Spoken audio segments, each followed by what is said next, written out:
ಕಳೆದ 11 ವರ್ಷಗಳ ನಿರಂತರ ಹೋರಾಟದ ಫಲ ಏನು ಸಿಕ್ಕಿದೆ ಅಂತಕ್ಕಂಥದ್ದು ಎಲ್ರಿಗೂ ಗೊತ್ತಾಗಿದೆ.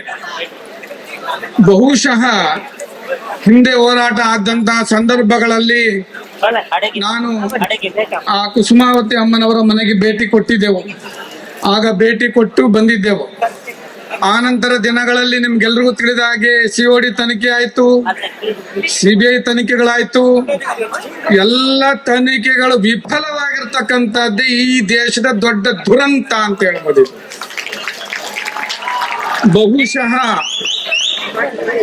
ಕಳೆದ ಸಂದರ್ಭಗಳಲ್ಲಿ ನಮ್ಮ ತಿಮ್ಮರೋಡಿ ಶೆಟ್ಟಿಯವರು ಮತ್ತು ಕುಸುಮಾವತಿಯವರು ಆದಿಚುಂಚನಗಿರಿ ಮಠಕ್ಕೆ ಭೇಟಿಯನ್ನ ಕೊಟ್ಟು ತಮ್ಮ ನೋವನ್ನ ಹಿರಿಯ ಶ್ರೀಗಳ ಹತ್ತಿರ ಹೇಳ್ಕೊಂಡ್ರು.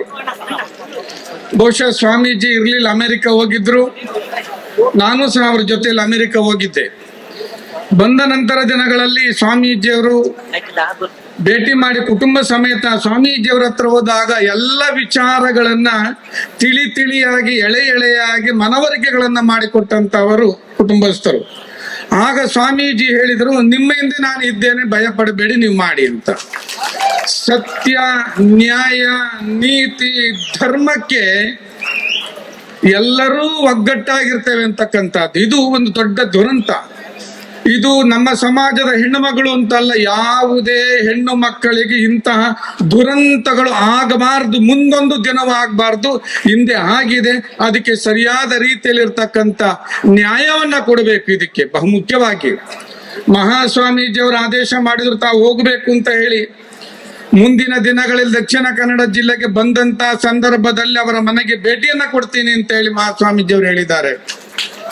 ಆಗ ಬಂದಾಗ ಅವರ ಮನೆಗೆ ಭೇಟಿ ಕೊಡುವಂತ ಮಾಡೋಣ. ಸತ್ಯ ನ್ಯಾಯಯುತ ಹೋರಾಟಕ್ಕೆ ಯಾವತ್ತೂ ಆದಿಚುಂಚನಗಿರಿ ಮಠ ನಿಮ್ಮ ಬೆನ್ನಿನ ಹಿಂಬದಿ ಇದೆ ಅಂತಕ್ಕಂಥದ್ದು ಸ್ವಾಮೀಜಿಯವರ ಧ್ಯೇಯವಾಕ್ಯ.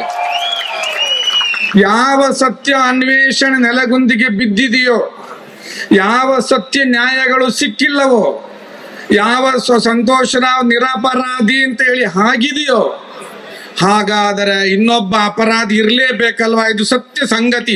ಸೂರ್ಯ ಚಂದ್ರ ಇರೋದು ಎಷ್ಟು ಸತ್ಯವೋ ಅಷ್ಟೇ ಸತ್ಯ ಇನ್ನೊಬ್ಬ ಅಪರಾಧಿ ಇದ್ದಾನೆ ಅಂತಕ್ಕಂಥದ್ದು ಅಷ್ಟೇ ಸತ್ಯ. ಆದ್ದರಿಂದ ಅವ ಯಾರು ಅಂತ ನಮ್ಗೆ ಬೇಕು. ಅವ ಯಾರು ಅದು ನಮಗೆ ಬೇಕಾಗಿರ್ತಕ್ಕಂಥದ್ದು. ಇವತ್ತು 3 ಅಂಶಗಳನ್ನ ನಾವು ಯೋಚನೆ ಮಾಡಬೇಕು.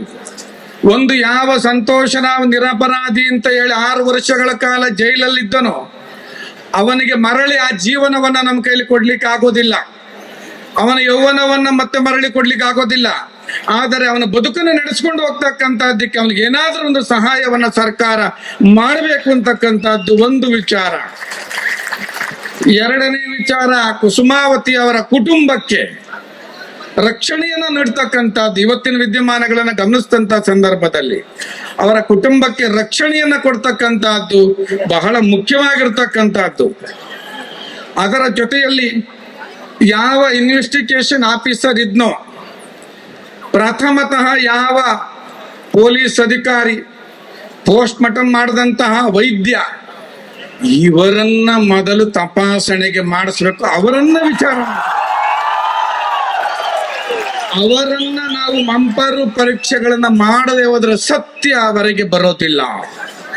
ಇವತ್ತಿನ ಪರಿಸ್ಥಿತಿ ಹೇಗಾಗಿದೆ ನಮ್ಮ ದೇಶದ್ದು ಅಂತ ಹೇಳಿದ್ರೆ, ಒಬ್ಬ ಕವಿ ಒಬ್ಬ ಚಂದದ ಮಾತು ಹೇಳ್ತಾನೆ. ಕವಿ, ಸ್ವತಂತ್ರ ಯಾರಿಗೂ ಸಿಕ್ಕಿದೆಯಂತೆ, ಸಿಕ್ಕಿದವರಿಗಷ್ಟೇ ದಕ್ಕಿದೆಯಂತೆ, ಅಡಿಗೆ ಮನೆಯಲ್ಲೊಂದು ಬೆಕ್ಕಿದೆಯಂತೆ, ಅದು ಹಾಲು ಮೊಸರನ್ನೆಲ್ಲ ನೆಕ್ಕಿದೆಯಂತೆ ಅಂತ ಒಂದು ಮಾತಿದೆ.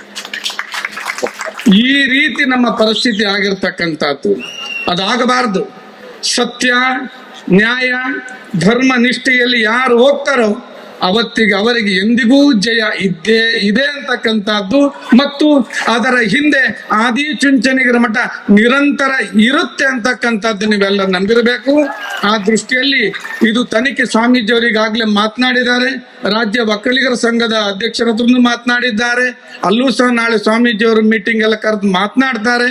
ಹಾಗಾಗಿ ಯಾರು ಮಠ ಬರಲಿಲ್ಲ ಅಂತ ಅಲ್ಲ, ಮಠ ಒಂದು ಸಮುದಾಯದಾಗಿದ್ದರೂ ಸಹ ಎಲ್ಲರನ್ನ ಒಪ್ಪಿಕೊಂಡು ಅಪ್ಪಿಕೊಂಡಿರ್ತಕ್ಕಂಥದ್ದೇ ಚುಂಚನಗಿರಿ ಮಠ. ಆದ್ರಿಂದ ಯಾವುದೇ ನಮ್ಮ ಹೆಣ್ಣುಮಕ್ಕಳು ಅಂತಲ್ಲ, ಯಾವುದೇ ಹೆಣ್ಣು ಮಕ್ಕಳಿಗೆ ಈ ತರ ಅನ್ಯಾಯ ಆದ್ರೆ ನಾವ್ ಇರ್ಲೇಬೇಕಾಗ್ತೈತೆ. ಅದು ನಮ್ಮ ಧರ್ಮ ಆಗಿರ್ತಕ್ಕಂಥದ್ದು. ಆ ದೃಷ್ಟಿಯಿಂದ ಆ ಸತ್ಯದ ಹೋರಾಟದ ಹಿಂದೆ ಮಠ ಇದೆ ಅಂತ ಹೇಳ್ಕೊಂಡು ನಿರಂತರ 11 ವರ್ಷಗಳಿಂದ ಉಳಿ ಏಟನ್ನ ತಿನ್ಕೊಂಡು ತಿಂದು ತಿಂದು ಮಂಡ ಆಗಿ ಆದರೂ ನಾನು ಸತ್ಯ ಹುಡುಕ್ತೇನೆ ಅಂತೇಳಿ ತಿಮ್ರೋಡಿ ಶೆಟ್ಟಿ ನಿಂತಿದ್ದಾರಲ್ಲ, ಅದು ಶ್ಲಾಘನೀಯವಾಗಿರ್ತಕ್ಕಂಥದ್ದು. ಅವರ ಹೋರಾಟಕ್ಕೆ, ಸತ್ಯ ಧರ್ಮ ನ್ಯಾಯಯುತ ಹೋರಾಟಕ್ಕೆ ಅವರ ಬೆನ್ನಿನ ಹಿಂಬದಿಯಲ್ಲಿ ಸಮಾಜ ಮತ್ತು ಸ್ವಾಮೀಜಿ ಇದ್ದಾರೆ ಅಂತಕ್ಕಂಥ ಘಂಟಾಘೋಷ ಮಾತನ್ನ ಹೇಳ್ತೇನೆ. ಹಾಗಾಗಿ ನೀವೆಲ್ಲರೂ ಸಹ ಆ ಸೌಜನ್ಯ ಅಂತಕ್ಕಂತಹ ಮಹಾನ್ ಶಕ್ತಿ, ಅದು ನೆನಪಿಟ್ಕೊಳ್ಳಿ. ಸ್ತ್ರೀ ಶಕ್ತಿ ಅಂತಕ್ಕಂಥದ್ದು ಅದು ಕಾಳಿ ಸ್ವರೂಪವನ್ನ ಪಡ್ಕೊಂಡು ಇಡೀ ರಾಜ್ಯಾದ್ಯಂತ ತನ್ನ ಶಕ್ತಿಯನ್ನು ಆವಿರ್ಭಾವ ಮಾಡ್ತಾ ಇದೆ. ಆ ಶಕ್ತಿ ಇನ್ನು ಉಗ್ರ ಆಗೋದಕ್ಕಿಂತ ಮೊದಲೇ ಅದಕ್ಕೊಂದು ಸಮ್ಮತವಾಗಿರ್ತಕ್ಕಂಥ ನ್ಯಾಯವನ್ನ ಸರ್ಕಾರ ಒದಗಿಸಿಕೊಡಬೇಕು. ಸಮಂಜಸವಾಗಿರ್ತಕ್ಕಂಥ ಒಳ್ಳೆ ತನಿಖೆಗಳನ್ನ ಮಾಡಬೇಕು. ನ್ಯಾಯಯುತವಾಗಿರ್ತಕ್ಕಂಥ ತನಿಖೆಗಳನ್ನ ಮಾಡಿ ಒಳ್ಳೆ ನ್ಯಾಯವನ್ನ ಕೊಡಿಸಿ ಆ ಮಗುವಿನ ಆತ್ಮಕ್ಕೆ ಶಾಂತಿಯನ್ನ ಸಿಗಬೇಕು ಅಂತೇಳಿ ಆಶಯವನ್ನ ವ್ಯಕ್ತಪಡಿಸ್ತಾ ನನಗಿನ್ನೊಂದು ಕಾರ್ಯಕ್ರಮ ಇರೋದ್ರಿಂದ ಮುಂದುವರಿಸ್ತೇನೆ. ತಮಗೆಲ್ಲರಿಗೂ ಜಯವಾಗ್ಲಿ. ಬಲೋ ಭಾರತ್ ಮಾತಾ ಕಿ, ಬಲೋ ಭಾರತ್ ಮಾತಾ ಕಿ, ಬಲೋ ಭಾರತ್ ಮಾತಾ ಕಿ ಜೈ. ಶ್ರೀ ಗುರುದೇವ್. ವಂದನೆಗಳು ಪರಮ ಪೂಜ್ಯ ಸ್ವಾಮೀಜಿಗಳಿಗೆ.